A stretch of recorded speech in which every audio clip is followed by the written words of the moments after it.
வணக்கம் நண்பர்களே. இன்னைக்கு ப்ரொக்ளமேஷன் அஃபெண்டர், அதாவது தேடப்படும் குற்றவாளி. அதாவது ஒரு காவல் நிலையத்தில் ஒருத்தர் எஃப்ஐஆர் ஆகி ரிமாண்ட் ஆகி வெளியில் போயிட்டு முறையாக வாய்தாவுக்கு அட்டன் பண்ணாமல் ஒரு சில வழக்குகள் 7 வருஷம் 10 வருஷம் சொல்லி ஒரு ஜுடிஷியல் மேஜிஸ்ட்ரேட் கோர்ட்டில் நடந்துகிட்டே இருக்கும். அது திருட்டு கேஸாக இருந்தாலும் சரி, மர்டர் கேஸாக இருந்தாலும் சரி, என்ன கேஸாக இருந்தாலும் செக்கு கேஸாக இருந்தால் கூட நடந்துகிட்டு இருக்கும். அவங்க முறையாக வாய்தா அட்டன் பண்ணலைன்னா ஃபஸ்ட்டு என்பிடபிள்யூன்னு போடுவாங்க. என்பிடபிள்யூனா நான் பெயிலபிள் வாரண்ட் போடுவாங்க.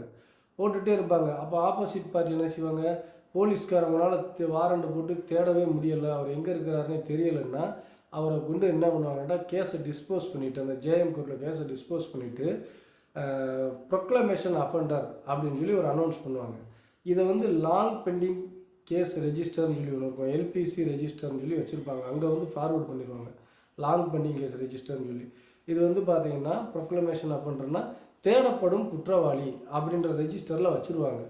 தேடப்படும் குற்றவாளின்ற ரெஜிஸ்டரில் வச்சுட்டு இது சிஆர்பிசியில் செக்ஷன் 80லேருந்து 86 வரைக்கும் டிஃபைன் பண்ணுது. அவருடைய ப்ராப்பர்ட்டியை அட்டாச் பண்ணுறது, டேக் ஓவர் பண்ணுறது, அவரை நோட்டீஸ் ஒட்டுறது, கோர்ட்டில் ஒட்டுவாங்க, அவர் குடியிருக்கிற வீட்டில் ஒட்டுவாங்க, அவங்க தெருவில் ஒட்டுவாங்க. இப்போ நார்த் இந்தியாவிலெல்லாம் பார்த்தீங்கன்னா அதர் ஸ்டேட்டுகளெல்லாம் மைக்கிலெல்லாம் சிலர் அனௌன்ஸ் பண்ணுவாங்க, இவரை நாங்கள் தேடப்படும் குற்றவாளி அப்படின்னு. இந்த மாதிரிலாம் அனௌன்ஸ் பண்ணுவாங்க. தமிழ்நாட்டில் அது கிடையாது. ஒட்டிடுறாங்க, நோட்டீஸில் ஒட்டிடுறாங்க தேடப்படும் குற்றவாளின்ட்டு. இவர் முறைப்படி ஹைகோர்ட்டில் இதை இந்த ப்ரொக்ளமேஷன் அஃபெண்டருங்கிறத கிராஸ் பண்ணிட்டு தான் அவர் அதை முடிக்க முடியும் இந்த கேஸை. இல்லைன்னா அது ரன்னிங்லேயே அந்த எல்பிசி ரெஜிஸ்டர்லேயே இருக்கும், லாங் பெண்டிங் கேஸ் ரெஜிஸ்டர்லேயே இருக்கும். அதனால் முறையாக மேக்ஸிமம் அந்த வாரண்ட் ஸ்டேஜ்லேயே வாரண்டை ரீகால் பண்ணுறது நல்லது. நன்றி.